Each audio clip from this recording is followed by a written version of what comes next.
Sana Yahudilardan Abdullah ibn Sabaning o't quyruqlik qilishi bilan islom dunyosidagi tunji fitna rasmiy turda yeyildi. Bu odam yangidan fath qilingan yerlarning ilimsiz xalqini va yangi musulmon bo'lgan badaviy arablarni yo'ldan chiqarish va aqllarini bulg'ash uchun Hazrati Osmon davrida musulmon bo'lib olgan edi. U shahar aylanib islomga va Hazrati Osmonga qarshi tashviq targ'ibotlarni elib boradi. U faoliyatini Hijozdan boshlab, u yerdan Basraga, ondan Kufaga va oxirida Suriyaga o'tdi. Ammo u Sham xalqini qo'zg'atolmaganning ustiga ular tarafidan qo'g'landi. Eng oxiri Misrga berib yerlashdi. Bu odam naga borsa, darhol shu yerning xalqi orasiga singib kirib, ko'ziga issiq ko'ringan ba'zi shaxslar bilan mungdishatdi. Ularga o'zining islom haqidagi tushunchasini anglatdi va islomga bo'lgan ko'z qarashini aytdi. O'zining tushunchalarini kitobiy tillar bilan pardozlab, kishilarning aqlini shu so'zlar bilan bulg'ashga urinatdi.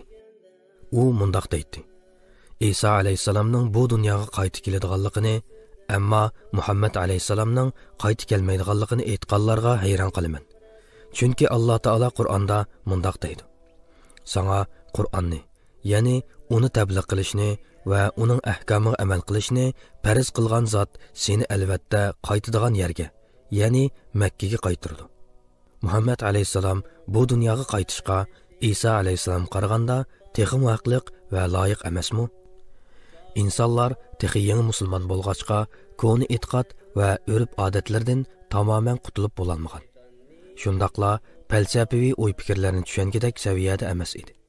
Abdullah ibn Saba ularning zehnida shubhi tarqitib, kallasini qaymoqtirishga tirishadi.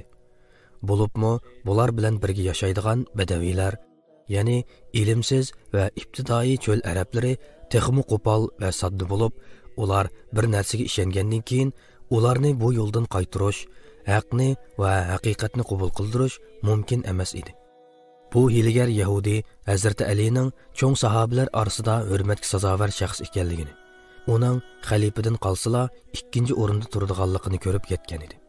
Uning ustiga bundan burungi xalifalarning muhim ishlarda uning maslahatini olganligi va ularning nazaridagi o'rnining ustun ekanligini, shundaqla uning payg'ambar alayhisalomga bo'lgan yaqinligini ko'zda tutgan bu xoin va makkor Yahudi uni o'zining ko'zori qilib tanlab oldi. U Hazrati Alini yaxshi ko'rganligi uchun emas, balki jamiyat ichida fitnaxo'rlikning o't peltisini yoqish uchun Hazrati Ali haqida har xil tashviqotlarni qanot yoydirishga boshladi. Uning maqsadi o'zi qurgan bu pinalliq harakatning bilinib qolishining va kishilarni shubhalantirib qo'yishning oldini olish edi. Uning sahobalarning eng cho'ngini o'zining ko'zori qilib olishi, har yerda uni maqtab uchirishi, boshqalarga uning tarafidek ko'rinishi, uning yomon niyatlarining oshkoranib qilishini saqlab, buzg'unchilik harakatlarini xotirjam davomlashtirishiga imkoniyat yaratib beradi va bu imkoniyatlardan foydalanib, buzuq aqidalarni xalqqa osonlik qabul qildira oladi.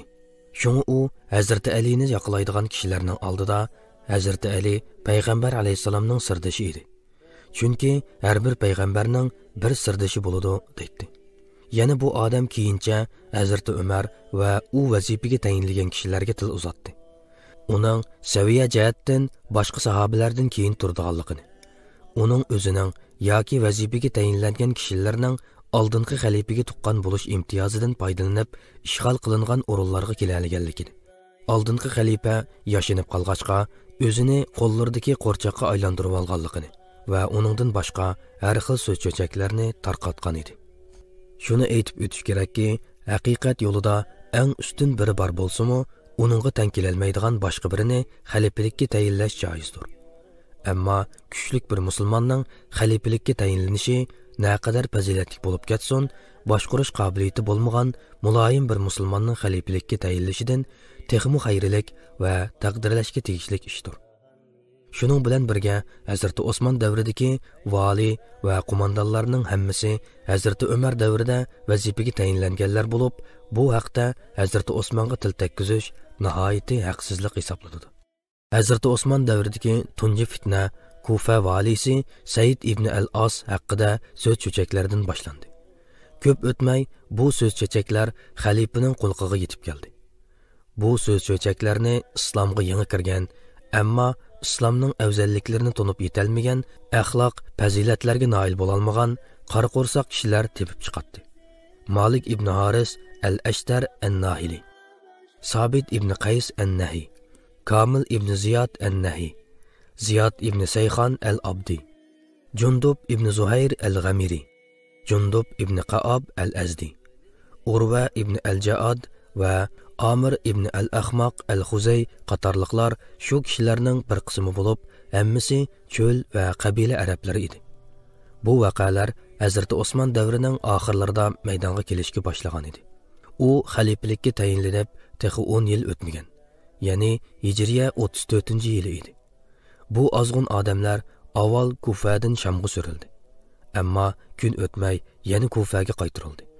Ular har ikkilisi bizga yurt bo'lolmadik deyishdi. Chunki ular bu yerlarda ko'ngildagidek faoliyat elib borolmagan edi. Shunga ular ijozat olmayla Jaziraga qarab yo'l oldi. Ammo Jazira valisi Xolid ibn Validning o'g'li Abdurrahman ularga qo'polroq muomala qildi.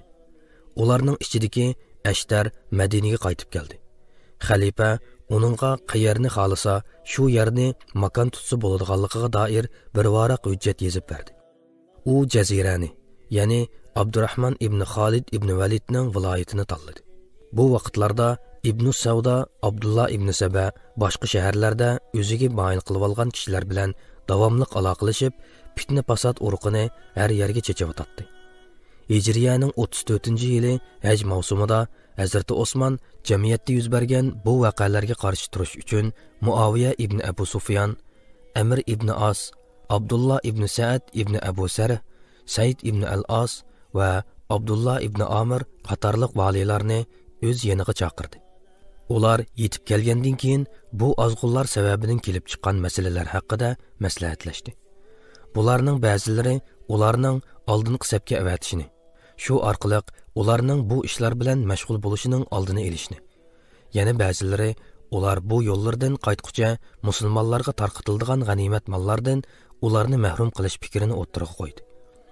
Ammo xalifa bu fikrlarning hech qaysisini qabul qilmaganning ustiga valilar o'z viloyatlariga qaytgandan keyin Kufa valisi Said ibn al-Asning ustiga shikoyat qilib kelganlarning talbiga binoan Saidni vazifasidan elib tashlab, uning o'rniga Abu Musa al-Ash'ariyni vali qilib tayinladi. Undan boshqa Kufa xalqiga bir maktub avatib mundoq degan edi: Talabinglar bo'yicha Saidni vazifadan elib tashlab, Abu Musani sizlarga vali qilib tayinladim. Allohga qasam qilamanki, men sizlarning xalifanglar bo'lish sifatim bilan har qanday tanqid va shikoyatinglarga sharaf va nomusim bilan quloq solaman. Shundaqla sizlarga qo'limdan kelishicha muloyim va sabrchanlik bilan muomala qilaman. Ati o'gun Allohning huzurida sizlarning qo'linglarda mening ustimdan arz shikoyat qilishga hech qanday dalil qo'ymaslik uchun Allohga osiylik qilmaslik sharti bilan nima talab qilsanglar, shuni qilib berishga tirishaman. Dal shu kunlarda Huzayfa ibn Yaman bir qo'shinga qo'mondonlik qilib, Babul Abwab degan yerga yurish qilgan edi. Xalifaning shuncha tirishchanligi va olgan tadbirlari bu badniyatlarni yomon yo'ldan to'sib qololmadi. Aksicha, ular tashviqot va faoliyatlarni texmo kengaytib davomlashtiraverdi. Shuning bilan xalifa xalqning bu azg'unlarning kayniga kirmaganligini, ularning ta'siriga uchirmaganligini bilib beqish uchun ba'zi sahobalarni har qaysi viloyatlarga avatdi. Bu sahobalardan Muhammad ibn Maslama Kufaga, Usama ibn Zayd Basraga, Hazrat Umarning o'g'li Abdullah Shamga, Ammar ibn Yasir Misrga avatildi. Uningdan boshqa sahobalarmi boshqa viloyatlarga avatilgan edi. Ammar ibn Yasirdan boshqasi yaxshi xabar bilan qaytib kelishdi. Faqat Ammar ma'lum vaqt kechikib keldi va xalq orasida ba'zi so'z cho'chaklarning tarqalganligini ma'lum qildi. Hijriya 35-yili Rajab oyida Misrdan Hijozga bir hayat keldi.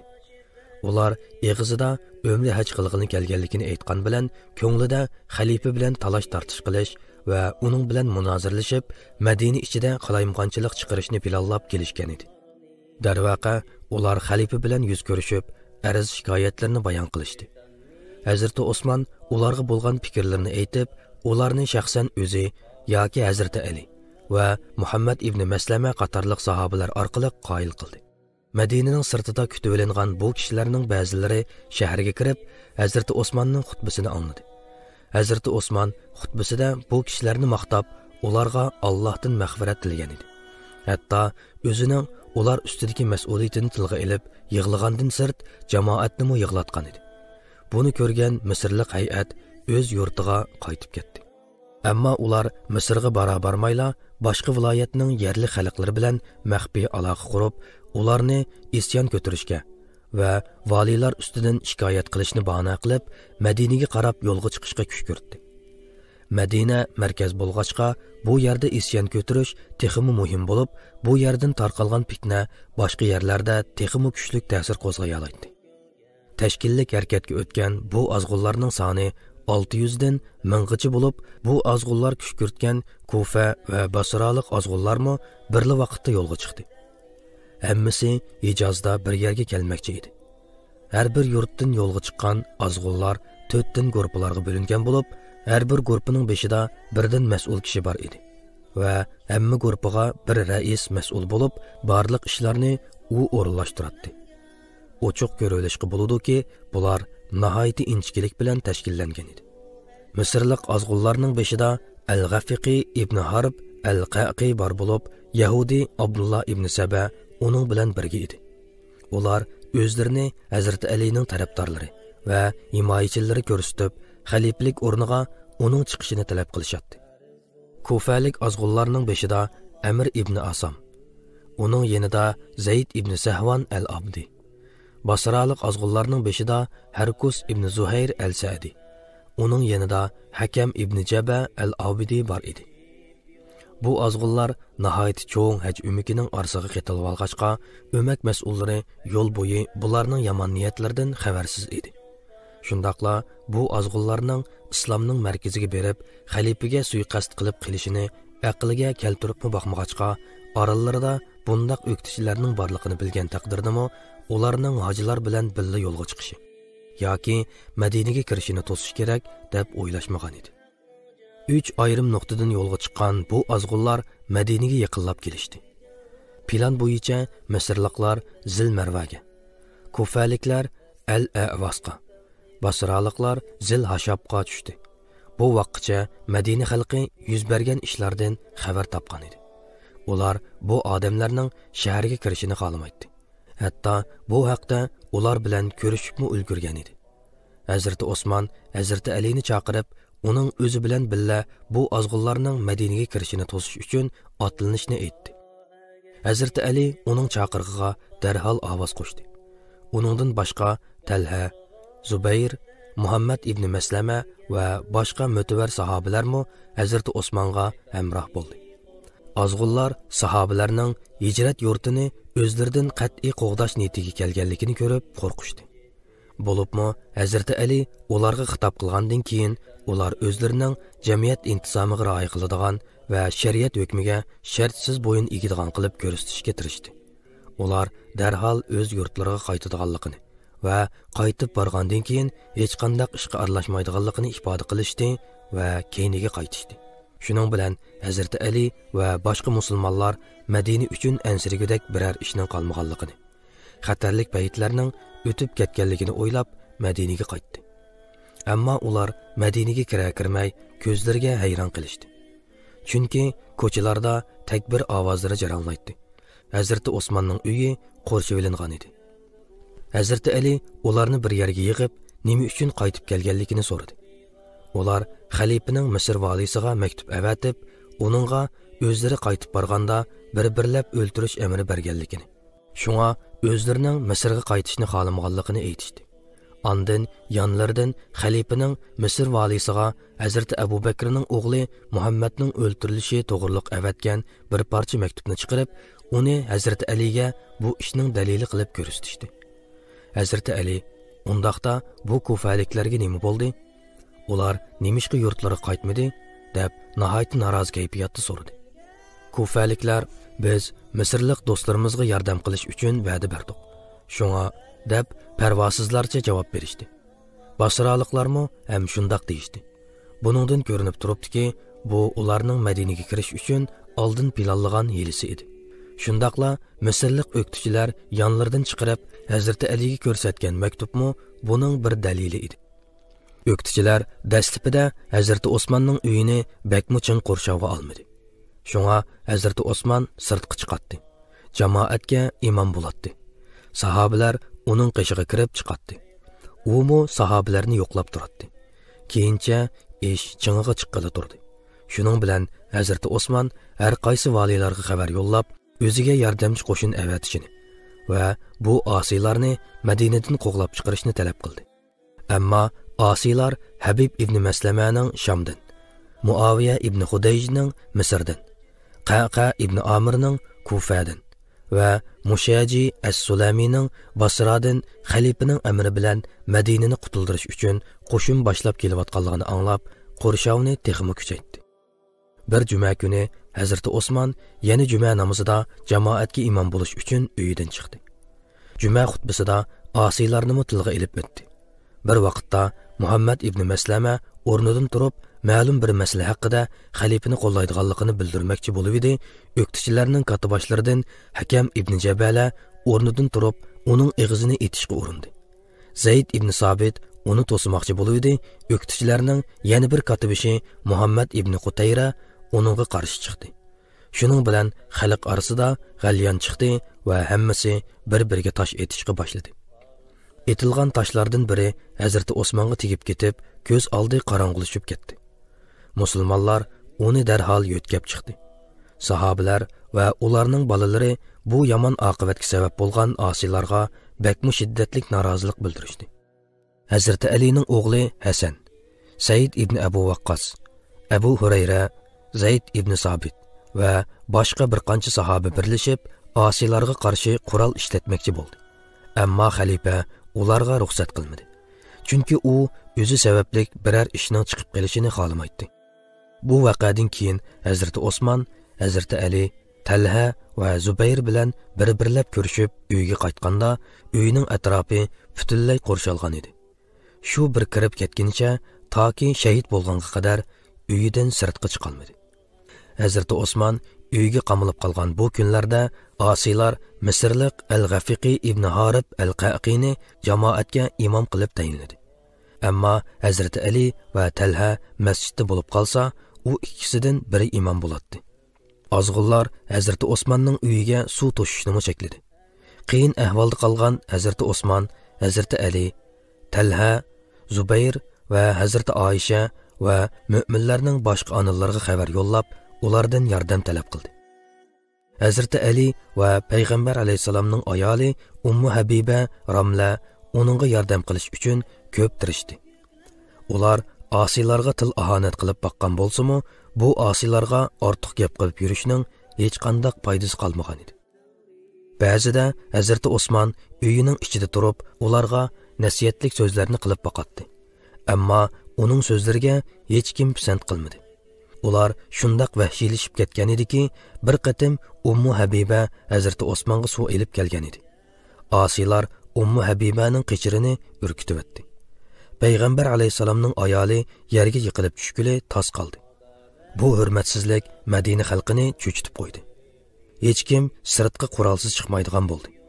Payg'ambar alayhisalomning hijrat shahri bo'lgan Madinada omonlikdan so'z echish mumkin emas edi.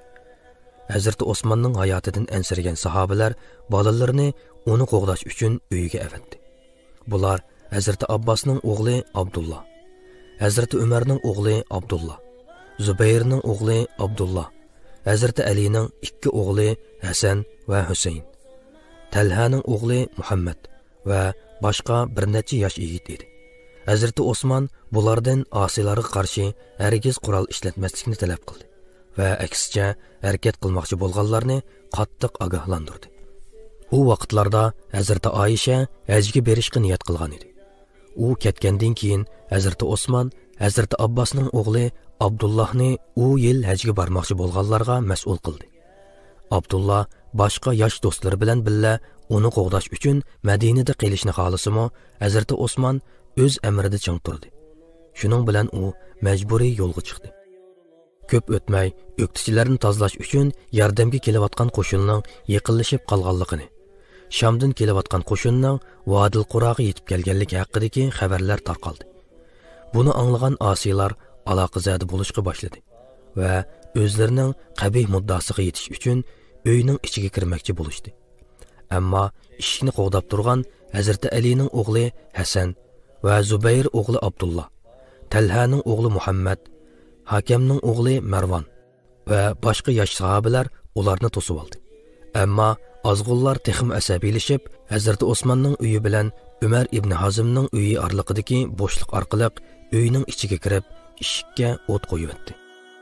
Vaziyat bu ahvolga yetgan bo'lsa-mu, Hazrat Osmon yosh sahobalarning qo'lini qon qilmaslikka ogohlantirdi va osiylarga qarshi qurol ishlatmasligini qayta jekiladi. Ularning orasidagi ba'zilari faqat xalifaning amriga qarshi chiqmaslik va uningga hurmatsizlik qilmaslik uchunla qo'lidagi qilichini yerga tashlavatdi. Ammo vahshiylashib ketgan bu osiylar bu yosh sahobalarning ko'zi oldida xalifaning ustiga yopirilib keldi. Badbaxt al-G'afiqi ibn Harb al-Qaqi Hazrat Osmonning beshiga bir parcha to'mir bilan urib, uni shahid qildi. Hazrat Osmonni qo'g'dash uchun org'a kirgan Hazrat Osmonning ayoli Noilaga etilib kelgan Qutayra ibn Hamron ismli osi bir uribla uning barmoqlarini kesib tashladi. Bu osining qarindishi Sudan ibn Hamron va Qinona ibn Bashir ibn Utabmu xalifaning qotillari orasida edi. Yana bir rivoyatga ko'ra, Hazrat Osmonni Amir ibn al-Ahmaq ismli bir osi shahid qilgan edi. Hazrat Osmonning xizmatchilaridan biri Sudan ibn Hamronni o'ldiribdi. Ammo uning aksi Qutayra ibn Hamron xizmatchisini shahid qildi. Hazrat Osmonning yana bir xizmatchisi Qutayra ibn Hamronni o'ldiribdi. Vaziyat texmo jiddiylashdi. Osiylar Hazrat Osmonning uyini va davlat xazinasini bulang-talang qildi. Bu musibat Allah o'rlashtirgan va qechib qutulg'ili bo'lmaydigan taqdir edi albatta. 4 xalifaning 3-chisi bo'lgan Hazrat Osmon ibn Affon Hijriya 35-yili Zulhajja oyining 18-kuni shahid qilindi. U 12 kun kam 12 yil xalifalik qildi. Shahid bo'lgan vaqtda 82 yoshida edi. Hojilar Madinaga qaytib, xalifaning shahid qilinganligini va shahar amonligining texi to'lib o'rnatilib bo'linmaganligini ko'rdi. Mashhur Urama quduqini o'z puliga setib olib, musulmonlarning umumiy manfaatiga sungan. Qur'oni Karimning bugungi shaklda qilib ratlangan va jamoat ko'payib ketib, masjidga patmaganlikdan payg'ambar alayhisolamning orzusiga binoan masjidni kengaytib yasagan kishi Hazrat Osmon edi. Uning sanab tugatkusiz darajada ko'p fazilatlik ishlari bordir. Alloh uningdan rozi bo'lsin.